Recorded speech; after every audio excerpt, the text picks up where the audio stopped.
सोलापूरचे जिल्हाधिकारी कुमार आशीर्वाद यांनी महत्त्वाच्या विषयावर पत्रकार परिषद घेऊन नागरिकांना आवाहन करत प्रशासनाला सहकार्य करण्याची विनंती केली आहे। सोलापूर जिल्ह्यात पुढील 2 दिवस महत्त्वाचे असून मोठ्या प्रमाणात पाऊस कोसळणार असल्याचा इशारा हवामान विभागाने दिला आहे। त्यामुळे सर्वांनी अलर्ट राहावे अशा सूचना जिल्हाधिकारी कुमार आशीर्वाद यांनी दिल्या आहेत। मागील 4 दिवसात सीना नदीला आलेल्या महापुरामध्ये करमाळा, माडा, मोहोळ, दक्षिण सोलापूर, उत्तर अक्कलकोट या 6 तालुक्यातील 88 गावे बाधित झाली असून पुरातून 4002 नागरिकांना वाचविण्यात प्रशासन यशस्वी झाले असल्याचे आशीर्वाद यांनी सांगितले। एनडीआरएफ टीमचे देखील त्यांनी कौतुक केले। दरम्यान येणाऱ्या 2 दिवसात सोलापूर, धाराशिव आणि अहिल्यानगर या ठिकाणी रेड अलर्ट जारी करण्यात आला आहे। यावरून मोठ्या पावसाची शक्यता नाकारता येत नाही।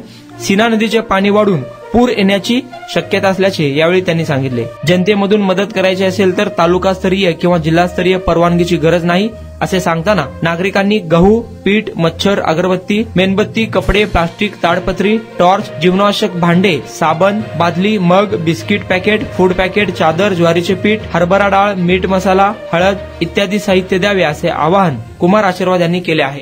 केवळमध्ये वारंवार विनंती केल्यानंतरही जे व्यक्ती होते ते बाहेर आले नाही आणि त्यानंतर 12 तासचे ऑपरेशन रात्रभर करावे लागलं। त्यानंतर जवळपास त्यामध्ये 15 लोक इन्व्हॉल्व होते त्या ऑपरेशन मध्ये आणि त्या 12 तासच्या ऑपरेशनच्या नंतर एक व्यक्तीला आम्ही बाहेर काढू शकलो। आमचे जे सोलापूरचे जे नागरिक आहेत, जे गावकरी आहेत, त्यांना जर धोका असेल तर माझी जी टीम आहे ते तहसीलदार असो किंवा प्रांत असो किंवा एनडीआरएफची टीम असो किंवा आमचे वेगवेगळे जिल्ह्यातून जे आमचे सोलापूर जिल्ह्याचे जे बोट आणि मॅनपॉवरची जी टीम असो, आम्ही नक्कीच वारंवार प्रयत्न करणार आणि तुम्हाला बाहेर करणार। माझी एवढीच विनंती आहे की वारंवार ही वेळ येऊ देऊ नका। ते इव्हॅक्युएशन साठी जेव्हा आपल्याला स्थानिक प्रशासन विनंती करेल त्यांची मदत करावी हीच माझी आव्हान आहे। आता कोल्हापूर आणि सांगलीचे जे टीम्स होते, 3 टीम आणि 2 टीम, तसेच लातूरचे जे टीम होते, ते कोल्हापूर आणि सांगली कलेक्टरशी बोलणं माझ्या झालं आहे। मी त्यांना विनंती केली की उद्या आणि परवा पुन्हा तीच परिस्थिती निर्माण होऊ शकते। त्यांनी फ्रेश मॅन पॉवर आम्हाला दिलं आहे। ते फ्रेश मॅन पॉवर 20 लोकांचे मॅन पॉवर कोल्हापूरतून आणि 15 लोकांचे मॅन पॉवर सांगलीतून आमच्याकडे येत आहे। त्यानंतर आता जे आमच्याकडे मॅन पॉवर आहे कोल्हापूर आणि सांगलीत ते लोकांना आम्ही रिलीफ करणार। आर्मीला मी विनंती केली होती, आर्मी उद्या दुपारी पर्यंत आमच्याकडे आहे आणि उद्या दुपारी आम्ही एक कॉल घेऊ, एक निर्णय घेऊ की त्यांना ठेवायची किंवा नाही ठेवायची। आर्मी जे आहे ते फर्स्ट रिस्पॉन्डर नसते। जेव्हा अति धोकादायक काही स्थिती निर्माण झाली, परिस्थिती निर्माण झाली, तेव्हाच आम्ही आर्मीला बोलवतो आणि मेजर जनरल त्यांच्याशी बोलणं झालेलं आहे की जर आर्मीची आवश्यकता वाटली तर ते पुन्हा ते आर्मीला देणार, जर उद्या आर्मी परत पाठवण्याचा निर्णय झाला तर। आता थोडा मी रिलीफ पर्यंत येतो। आमच्या पोस्ट फ्लड पूर संपल्यानंतर, पाणी खाली गेल्यानंतर काय काय कार्य करावे लागेल आणि त्याबद्दल आम्ही काय काय करत आहोत, काय काय प्लॅनिंग आमची झालेली आहे त्याबद्दल मी थोडक्यात सांगतो।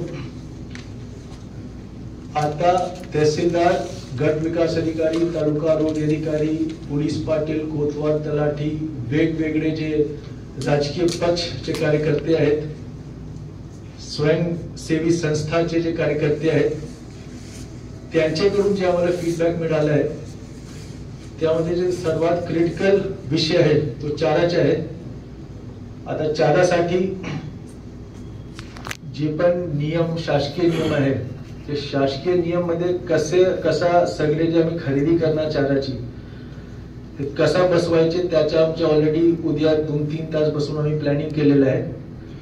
आज सकाळी सांगोलातून 30 मेट्रिक टन चारा, आज दुपारी सांगोलातून 30 मेट्रिक टन चारा गव्हर्नमेंट डिपो मधून आम्ही आणण्यासाठी ऑलरेडी ट्रक पाठवला आहे।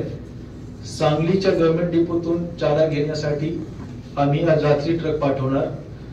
तसेच जवळपास 3-4 जिल्ह्याच्या जिल्हाधिकाऱ्यांच्या सोबत माझ्या बोलणं झालेलं आहे। प्रत्येक कुठे कुठे जे प्रायव्हेट लोक आहेत, हे सरकारी डिपो बद्दल होता सांगलीमध्ये, सांगली आणि महूर सांगोलामध्ये, बाकी कुठले कुठले जिल्ह्यामध्ये प्रायव्हेट जे लोक आहेत ज्यांच्याकडे मूळ घासचा साठा आहे त्याप्रमाणे मी मोठा ऑलरेडी प्रमाणात ते साठा लोकेट केलेला आहे आणि आज रात्री तिथे जे पीडीएसच्या जे आमचे ट्रक असते त्या मार्फत आम्ही ते सगळे जिल्ह्यामध्ये पाठवून जवळपास उद्या माझ्याकडे 50 ते 60 मेट्रिक टन आणि त्यानंतर प्रति दिवस जवळपास 100 मेट्रिक टन चारा आम्ही आणू शकतो. प्रत्येक जे पूरग्रस्त गाव आहेत ज्या ठिकाणी चाऱ्याची आवश्यकता आहे त्या ठिकाणी मी वाटप करणार. चारा वाटप समितीचा एक शासन निर्णय आहे त्याप्रमाणे आम्ही वाटप करणार. सगळे जे रेकॉर्ड आहेत ते सगळे रेकॉर्ड आम्हाला ठेवावे लागेल. चाऱ्याचा जो विषय आहे तो मला वाटतं की बऱ्यापैकी संपेल.